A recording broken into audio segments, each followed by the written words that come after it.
오늘이 일요일 날이죠. 2025년 8월 3일 오후 4시 11분을 가리키고 있습니다. 녹화를 하려고 했다가 또 아는 분한테 갑자기 전화가 와가지고 녹화를 다시 하게 됩니다. 이 마이크를, 이게 DJI 마이크거든요. 근데 이 DJI 마이크를 여러분들 보시면 알겠지만 이거를 내가 목걸이에 걸고, 이 줄을 목걸이에 걸고서는 여기다 이제 마이크를 걸었단 말이죠. 근데 그렇게 할 필요 없고, 이 내가 자석이란 걸 깜빡 잊고 이제 그렇게 했단 말이에요. 이 DJI 마이크를 구입할 때 자석이 따라옵니다. 그 자석을 이 오수관에다 넣고 이 마이크를 딱 붙이면 이렇게 붙어 있는 거예요. 그거를 내가, 그래서 갑자기 자석이 생각나는 거야. 그래서 이렇게 한 겁니다. 그리고 내가 이 안경이 2개예요. 내 유튜브를 이제 꾸준히 보신 분은 알겠지만 안경이 다른 안경을 지금 쓴 겁니다. 이제 여기서부터 할 차례죠. 알리 제리 전 링 위에 발을 올려놓는 사람 중 가장 위대한 파이터로 남을 것입니다. 알리가 이렇게 말했다는 거예요. 링 위에 발을 올려놓은 권투 선수로서는 내가 제일 위대한 선수로 남을 것이다. 자신만만하죠. 사람들은 그날 밤 엄청난 돈을 잃을 것이고요. 이번 경기는 20세기 권투의 역사상 가장 큰 이변으로 남게 될 것입니다. 제리, 자네는 말로만 떠드는 것 같소. 역사상 최고의 파이터가 아니라 최고의 허풍쟁이가 아니오. 1964년 소니 리스턴과의 경기 전 인터뷰에서 알리는 이후로 자신의 한 말을 그대로 지킨다. 어린 시절에는 누군가에게 난 챔피언이 될 거야 라고 말하는 건 아주 쉬운 일입니다. 그리고 내가 챔피언이 된다면 내가 돌아와서 너네들이 틀렸다는 걸 알려줄게. 난 언젠가 위대한 의사, 치과 의사가 될 거야. 나는 과학자가 될 거야. 난 대통령이 될 거야. 하지만 아주 극소수의 사람들만이 그 말을 이루고 집에 돌아가서 이렇게 말할 것입니다. 내가 말했지.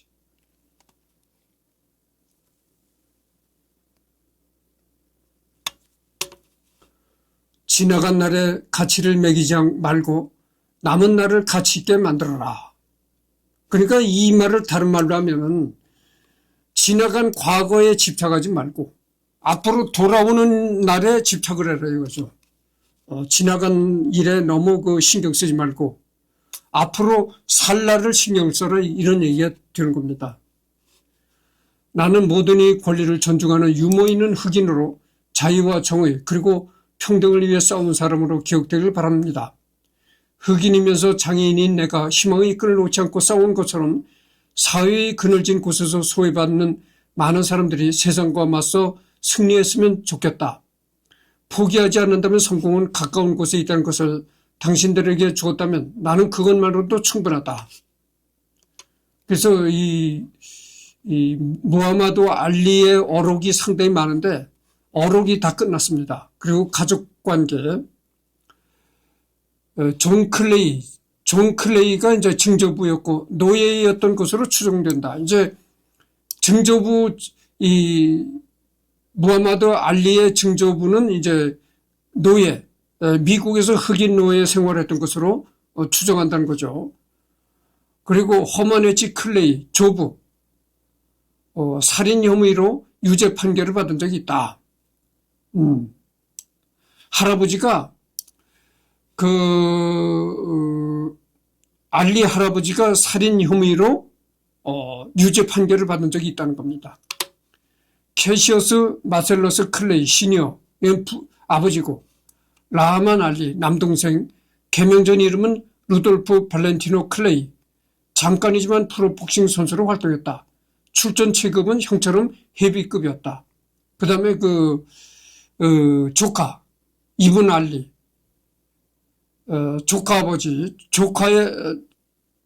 조카네, 조카.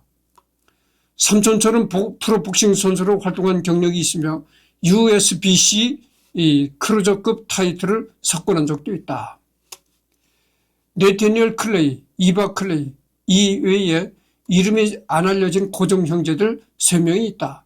셀리엔 클레이, 증조모, 에디스 크리츠 하우스, 조모, 에이브 오 그레이디, 외증조부. 그러니까 이거는 외갓집이죠. 존 루이스 그레이디 외조부, 외할아버지, 그다음에 오데사 그레이디 이 어머니, 이름이 알려지지 않은 남매 5명이 있다. 버디 비 모어헤드 외조모, 손지 로이 1964년에서 1966년까지 살다가 이혼. 베린다 보이드 1967년에서 1977년까지 살다가 이혼. 그러니까 한 17년이 아니라 10년.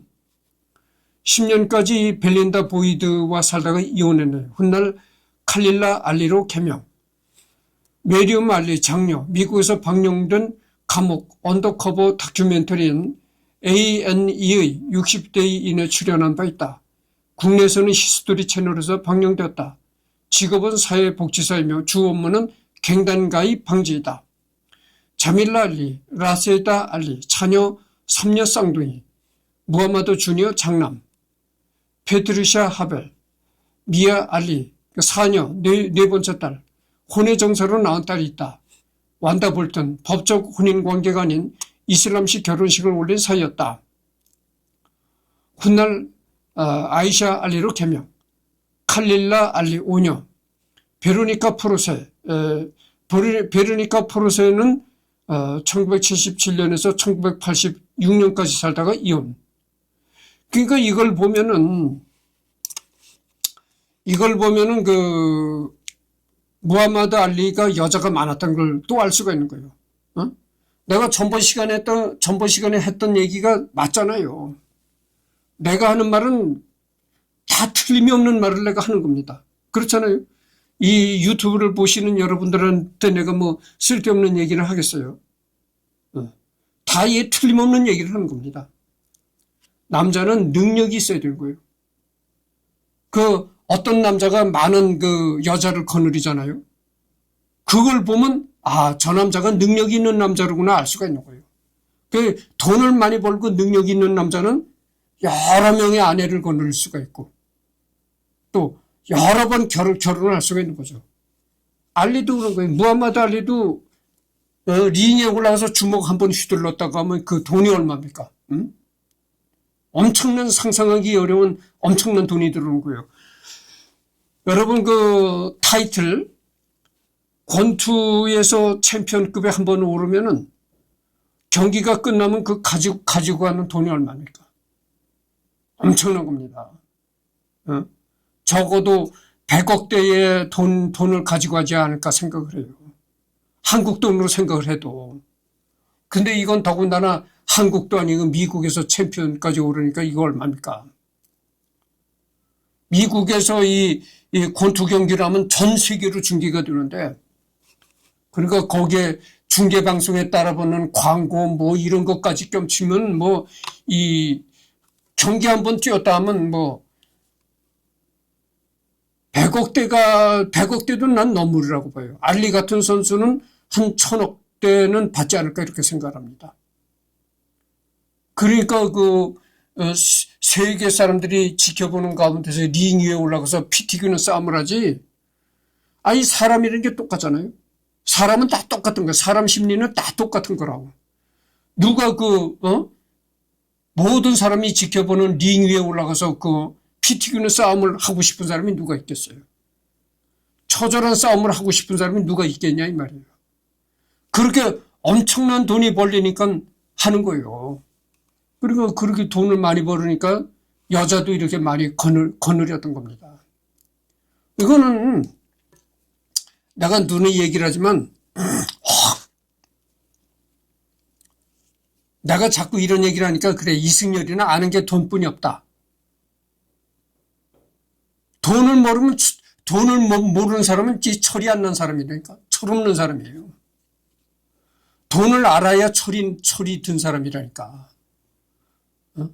돈을 알아야 철이 든 사람이라고 할 수가 있는 거예요. 돈을 알아야 어른이지 돈을 모르면 애야. 애. 골백살을 먹어보시오. 돈을 모르면 애야. 그러면 누가 이렇게 말할 거예요. 아니 직장이 있는데 직장에 나가서 열심히 일하면 먹고 살지. 무슨 맨날 그렇게 돈 타령을 하느냐. 참 웃기고 있네. 여러분들 공장에 나가서 열심히 일해봐야 얼마 받죠? 잘 받아야 300만 원이에요. 아무리 잘 받아야 350, 그 이상은 받을 길이 없는 거예요.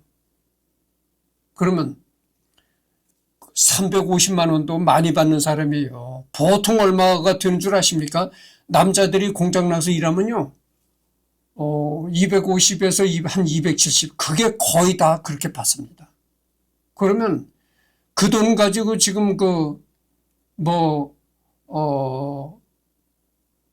이런 편의점 가서 먹을 것도 사고 이러면 편의점 가서 한번 먹을 거 이것저것 골라내면요, 2, 3만 원 금방 나가요. 2, 3만 원은 된다 이거죠.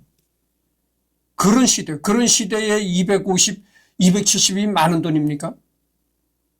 그러니까 직장이라고 있지만은 직장에 나가서 받는 봉급으로는 이 세방생 월세나 내고 입에 풀칠이나 하고 사는 거다 이거요.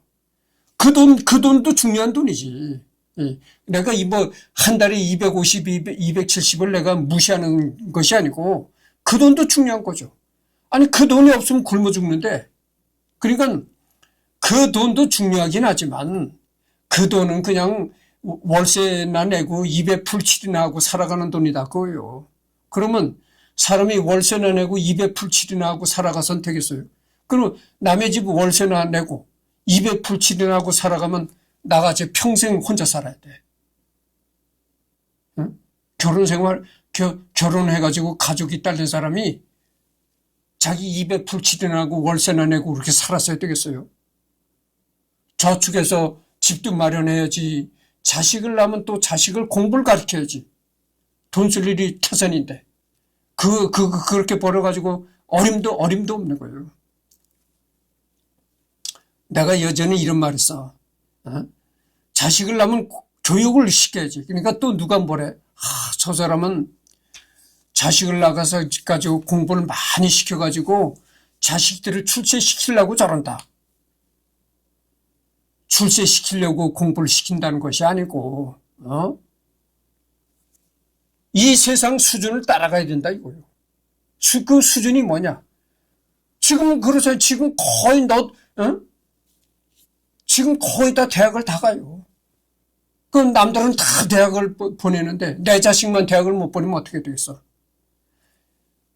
부모로서도 한이 맺히는 거고 자식도 한이 맺히는 거예요. 그래도 남이 다 가면 출세하려고 하는 것이 아니고 남이 다 대학 가는 세상이면은 내 자식도 대학을 붙여야 된다 이거예요. 세상 수준은 따라가야 된다 이거예요. 그래서 가르치겠다는 얘기를 하는 것이지 자식을 출세시켜서 큰 인물을 만들려고 공부를 가르치겠다는 얘기가 아니에요. 여러분들 생각해 보시오. 지금 공부한다고 출세하는 세상이 아니잖아요. 아니, 예전에는 배운 사람들은 없으니까 공부를 하면 출세를 했지만, 지금 너도 나도 다 대학, 학사, 석사는 누구나가 다 붙이고, 조금 그래도 공부 잘한다면 박사 정도 다 붙이는데, 그런 시대에 공부했다고 박사학위가 없으면요, 지금 박사학위가 없으면 다 무식하다는 얘기를 들어요. 대학 나온 사람도 저건 무식증이 이런다니까. 박사학위가 없으면 다 무식증인 세상이야. 그런데 세상이 이런 수준이 되는데 내 자식만 공부를 못 가르쳐봐. 얼마나 그 한이 맺히겠는가. 그러니까 부모로서도 못할 짓이고 자식도 못할 짓이다 이거. 그러니까 그래서 230, 250이나 벌어가지고는 그저 자기 입에 풀칠이나 하고 그렇게 사는 거다. 그러니까 여자가 붙겠어요. 평생 독신으로 사는 거지. 근데 이 무하마드 알리는 그게 아니거든. 한번 링 위에 올라가서 싸웠다 하면 그저 우리나라 들어 한 1000억 대가 들어오니까 그러니까 이렇게 여자를 많이 거느리게 되는 겁니다. 라일라 알리 7년이니까 어떻게 되겠어요? 7번째 딸이잖아. 아니 그러니까 여자가 이렇게 부인이 많고 여자를 많이 거느리니까 자식도 또 얼마나 낳겠어요. 낳고 싶은 대로 낳는 거지. 그러니까 7번째 딸이라는 거야. 7번째 딸. 아래 문단에서 나오던 여성 권투 선수로 활동했다. WBC WIBA, IWBF, IBA 슈퍼 미들급 챔피언, IWBF 라이트 헤비급 챔피언을 지냈다. 그러니까 이 7번째 딸이 아버지 피를 이어받은 모양이죠. 7번째 딸도 이렇게 권투로 라이트 헤비급 챔피언까지 지냈네요. 1999년 데뷔하여 2007년 은퇴까지 총 전적 24전 24승 무패. 이 7번째 딸이 아버지의 피를 이어받았던 모양이네요. 24번 경기를 치러가지고 24번을 다 승리했다. 그 24번 경기를 해가지고 한 번도 패한 적이 없다 이거죠. 그러니까 대단한 거죠. 21KO의 완벽한 커리어를 자랑했었다. 아버지의 압도적인 위상에 밀릴 뿐이지 본인 스스로도 여성 프로 복싱에서 살아있는 전설이라 불릴 만한 선수였다. 그러니까 아버지가 워낙 이름이 출중한 권투 선수여서 그 아버지의 그늘에 묻혀서 딸이 이 주목을 못 받았던 것이지. 아버지만 아니었으면 이 딸도 충분히 주목을 받을 만한 그런 여자였다 이거죠. 커티스 무하마드 콘웨이 주니어 외손, 시드니 주르딘 콘웨이, 이게 외손녀네요. 그 율란다 윌리엄스 1986년에서 2016년까지 살다가 사별. 로니 알리라는 이름으로 더 알려져 있다. 1986년 11월 19일에 결혼하여 알리가 세상을 떠날 때까지 곁을 함께한 마지막 부인이며 현재 무하마드 알리 재단에서 활동 중이다. 그러니까 이 율란다 윌리엄스라는 여자가 무하마드 알리 인생의 마지막 여자네요. 그러니까 무하마드 알리가 세상을 떠날 때까지 같이 함께했던 여자다 이런 얘기죠. 그러니까 마지막 세상을 떠날 때까지 뭐 임종을 지켜받는 자였던 그럴 정도의 마지막 여자다 그거죠. 아사드 아민 알리, 이게 차남 양자. 이건 양자네요. 밥 월시, 이사위. 사위인데 이사위. 비아지오 알리 월시, 외손. 라셰다의 장남, PFL에서 MMA 선수로 활동하고 있다. 니쿠알리 월시, 이것도 외손이네요. 외손 라셰다의 차남, 커티스 콘웨이 사사위. 네 번째 사위란 얘기죠. 카메론 콘웨이, 켈튼 콘웨이, 레일라니 콘웨이. 그러니까 뭐 자기의 친자식들 뭐 외갓집 외손까지 하게 되면은 뭐 이 가족이 얼마입니까? 엄청난 거죠. 자기도 그렇게 자식을 많이 낳는데 여러 명의 부인과 이제 결혼하고 이혼하고 결혼하고 이혼하고를 반복하면서 자식을 많이 뒀는데 거기에다가 더군다나 뭐 사위 외손까지 껴치게 되면은 뭐 가족이 엄청난 거죠. 이거 뭐 돈을 잘 벌으니까 이게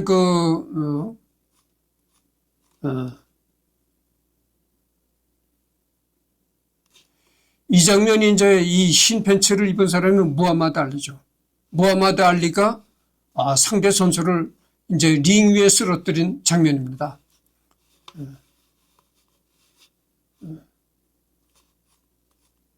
이건 흑백이네요. 흑백이고 위에는 칼라.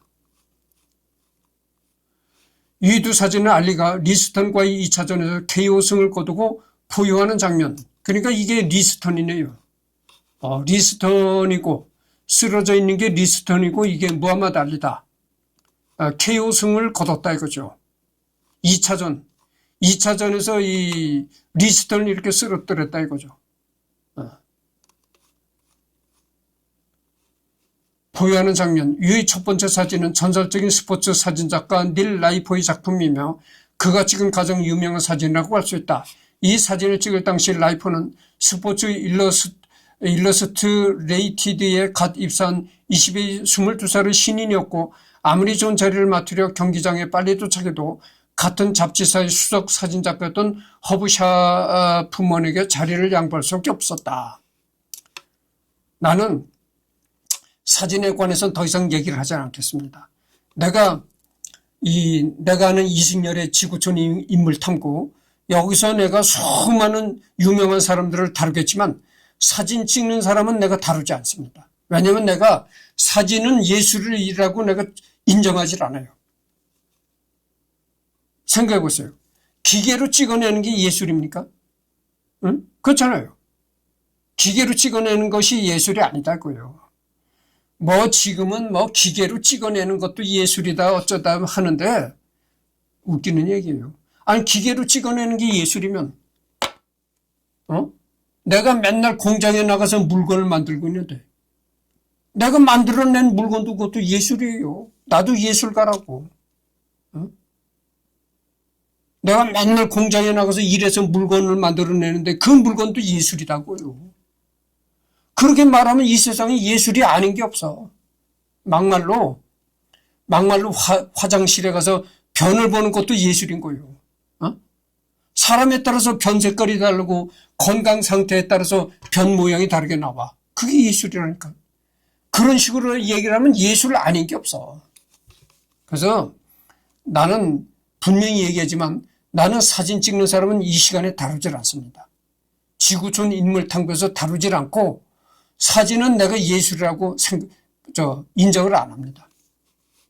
그렇지만 하여튼 이 얘기는 그러니까 넘어가도록 하겠습니다. 그건 이 부분은 내가 이 부분은 전부 사진, 그러니까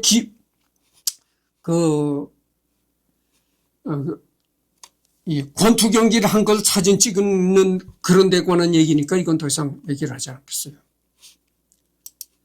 상대를 교묘하게 비웃고 도발하는 트래시 특구와 거침없고 화려한 언변으로도 유명했으며 단순히 거칠고 조롱적인 그런 발음뿐만이 아니라 언변 속에 녹아있는 뛰어난 라임 구성과 시적인 문장 구성이 탁월했고 대중들이 자신을 지지하게끔 하는 정치적인 시에 가까운 발언을 잘 구사했다.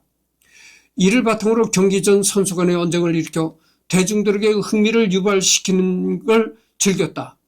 무하마드 알리의 언변은 단순히 마케팅에 국한되는 흥미 유발과 상대방에 대한 도발만이 아니라 이의 영역에서도 잘 나타난다. 유의 어록 문단만 봐도 그렇다. 상기한 베트남 전쟁 침집반대로 인한 법정 공판에서 항변과 나비처럼 날아서 벌처럼 쏜다는 말도 그의 언변 능력을 잘 나타낸 사례이다. 이 때문에 음악, 문화 평론가들은 무하마드 알리 이런 언어 구사가 힙합과 랩의 발전에 영향을 준 것으로 본다. 그러니까 여기도 나온 게 전번 시간에도 내가 얘기했지만 이렇게 권투 같은 과격한 운동을 하는 운동선수들은 잘 말을 안 해요. 말수가 적다고 대부분 그래요. 말수가 적고 과묵하죠.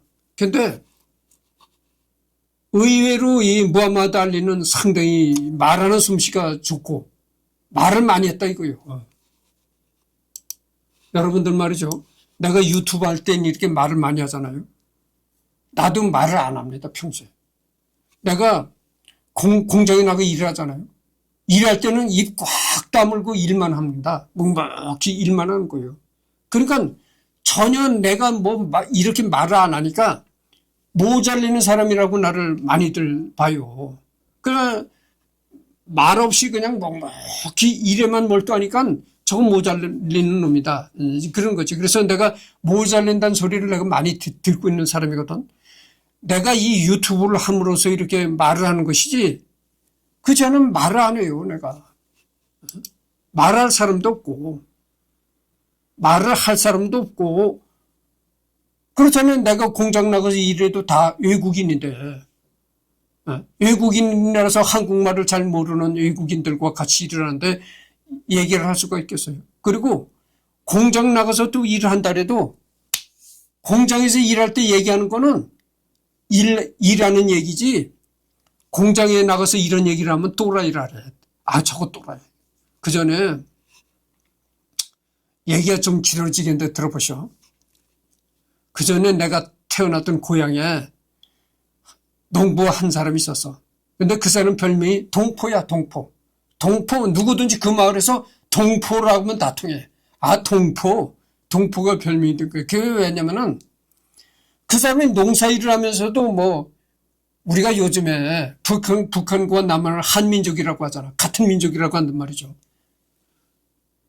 동포 그랬단 말이야. 우리 같은 동포 어쩌고 일을 하면서도 자꾸 그러니까 그래서 별명이 동포야. 그래서 이 같이 일하는 농부들이 동포 계속 그 사람을 놀렸다니까. 별명이 동포라고 붙인 거야. 그래서 내가 공장에 나가서 일을 하면서도 이런 얘기를 하면요. 저거 또라이라고 딱 찍어붙는 거야. 그러니까 공장에서 일할 때는 얘기를 해봐야 일하는 얘기지.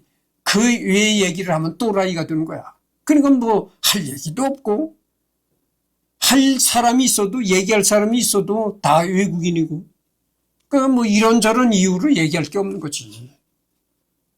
이런저런 이유로 얘기할 건덕지가 없는 거야. 그러니까 맨날 입 꽉 다물고 일만 하니까 저놈 저거 아주 무지랭이 같이 일만 하는 놈, 모자린 놈. 그런데다가 언젠가도 내가 이런 얘기를 했는데 자 공장에 나가서 일할 때도 입 다물고 일만 하지. 집에 들어오면 또 얘기할 사람이 없잖아요. 내가 뭐 가족이 없고 마누라도 없고 혼자 사는 사람인데 집에 들어온들 또 누구하고 얘기를 하겠어요.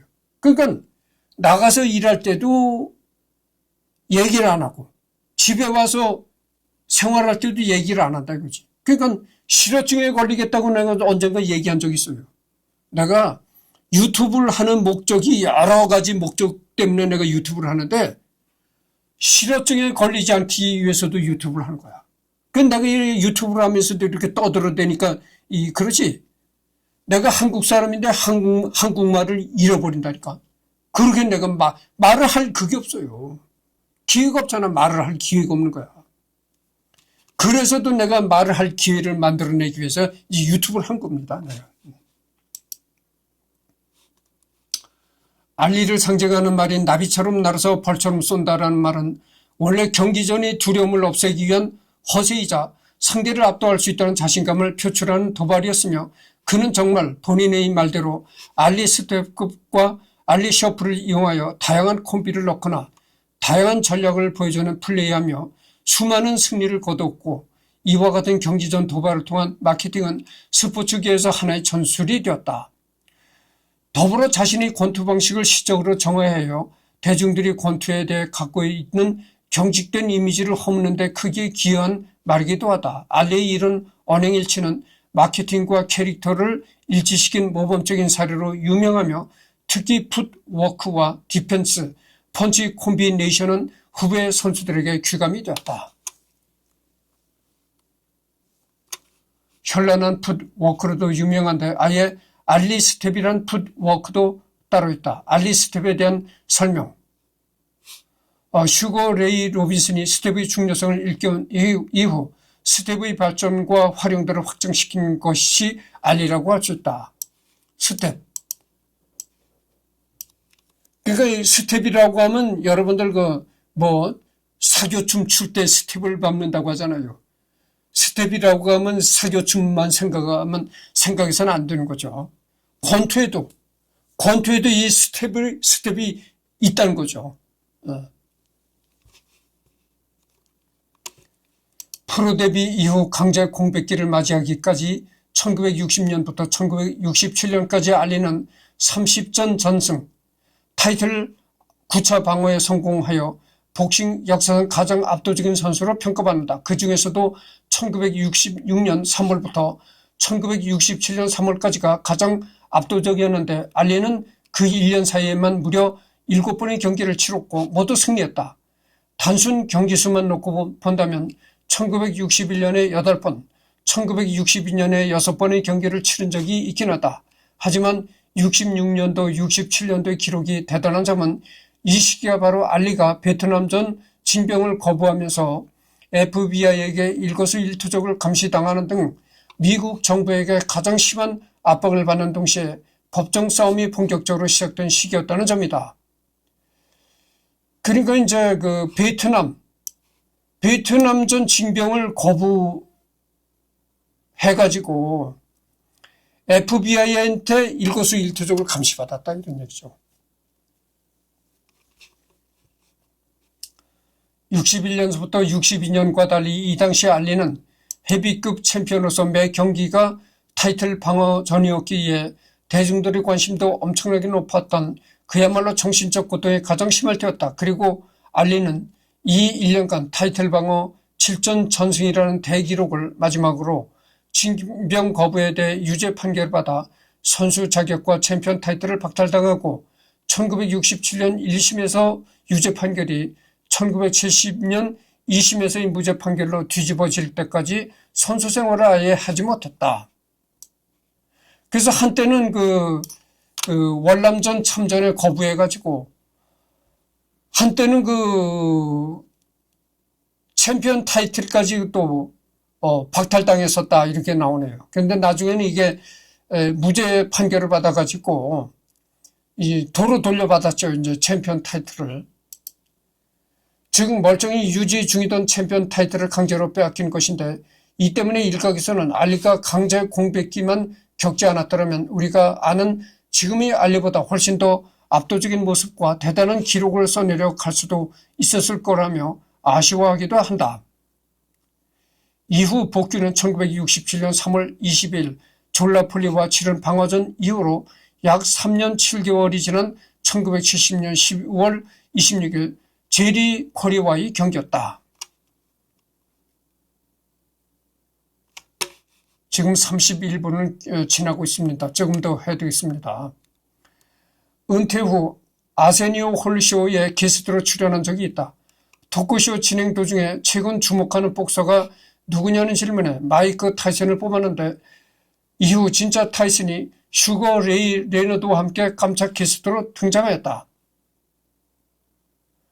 당시 알리는 파킨슨병을 앓아 건강이 좋지 않았는데도 이 두 명이 스테이지로 걸어나오자 예상외의 등장에 깜짝 놀랐는지 벌떡 일어난다. 진행자가 알리에게 당신이 전성기 때 이 친구와 싸우면 누가 이길 것 같나요? 라고 묻자 알리는 손으로 타이슨을 가리키며 난 주먹이 세지는 않았지만 빨랐어요. 만약 저 친구가 날 쳤다면 이라며 뒤로 넘어지는 신용을 해 방청객들에게 웃음을 선사했다. 그러니까 이 방송에 권투 선수 생활을 했던 권투 선수 생활을 할 당시에 라이벌이 방송에 나와도 뭐 방송 촬영 방송 중에는 뭐 신경전 같은 걸 하질 않았다 이거죠. 오히려 라이벌한테 얻어맞아가지고 쓰러지는 그런 제스처도 이제 연출했다고 합니다.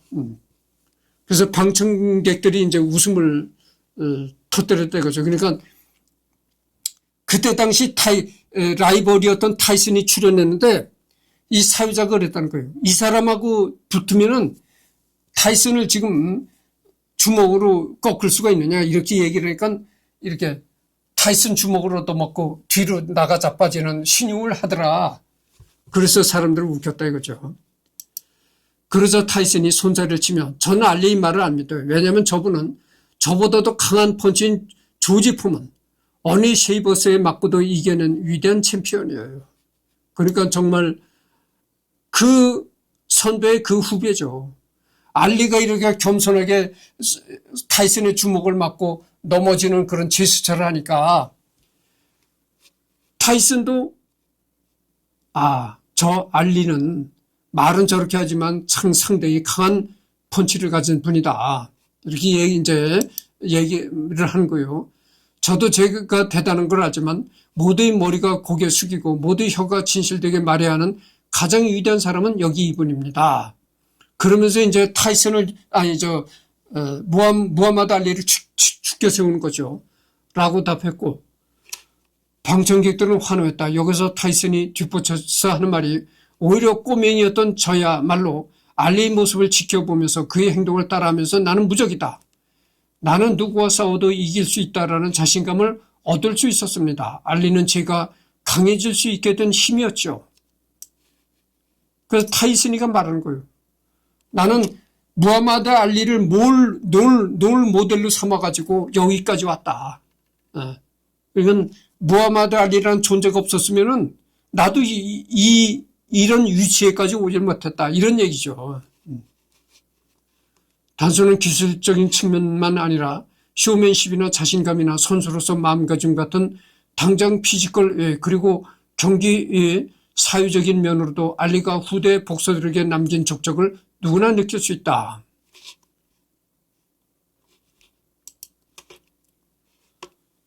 (1976년 6월 27일) 대한민국에 온 적이 있다. 1976년 6월 27일에 무함마드 알리가 이 대한민국에 온 적이 있다는 겁니다. 이중구의 초청으로 인해 온 것인데 사실 당시 유신 독재 체제와 사회적 문제 및 사건들로 인한 국가 분위기를 환기시키기 위한 정권의 이벤트에 가까웠다. 이중구의 친구인 중앙정보부 요원이 이중구에게 알리를 한국에 데려올 수 있느냐라고 물어본 것이 발단. 당시 박정희 대통령이 알리 팬이기도 했다. 알리와 한국 간의 금전거래는 한없는 무대가성 방문이었고, 그러니까 대가 없이 그냥 한국에 왔다는 거죠. 아무런 대가 없이. 당시 박정희 대통령이 알리 팬이기도 했다. 알리와 한국 간의 금전거래는 하나없는 무대가성 방문이었고, 알리는 한국에서 3박 4일간 머물렀으며 웨스턴 조선 서울에서 묵었고 MBC 특집 방송에 출연, 유경수 묘역을 방문, 공장 방문, 군부대 방문 등의 일정을 소화하고 갔다. MBC에서 특집쇼를 방송하면서 여자 연예인들이 알리와 껴안거나 함께 춤을 췄다는 이유로 당시 방송심의위원회의 경고를 받아서 그 다음 주에 경고받은 내용을 방송 전에 내보냈다. 알리 출국일이 돼서야 청와대 측의 접근이 있었으나 비행기 시간 때문에 박정희와 만나지는 않았다. 입국 직후 서울 시내에서 3시간 동안 카 퍼레이드를 벌였는데 200만 명의 인파가 몰렸다. 당시 서울 인구가 725만 명인 것을 생각하면 당시 알리 인기가 얼마나 더 높았는지 알 수 있다. 이 카 퍼레이드는 MBC가 생중계했다. 그래서 이제 그 무함마드 알리가 서울에 와가지고 카 퍼레이드를 했다는 겁니다. 카 퍼레이드라고 여러분들 아시잖아요. 이제 차를 타고 이제 그러니까 천정이 없는 개방된 차를 타고 다니면서 이제 거리를 가면서 손도 흔들고 그런 게 있는데, 그때 서울 시민이 200만 명이 나왔다는 거예요. 거리로. 그때 서울시 인구가 725만 명이었었는데 725만 명의 서울 신구 중에서 200만 명이 거리로 나왔다고 하니까 얼마나 많은 사람이 인파로 나와서 무함마드 알리를 환영했는지 알 수가 있는 겁니다.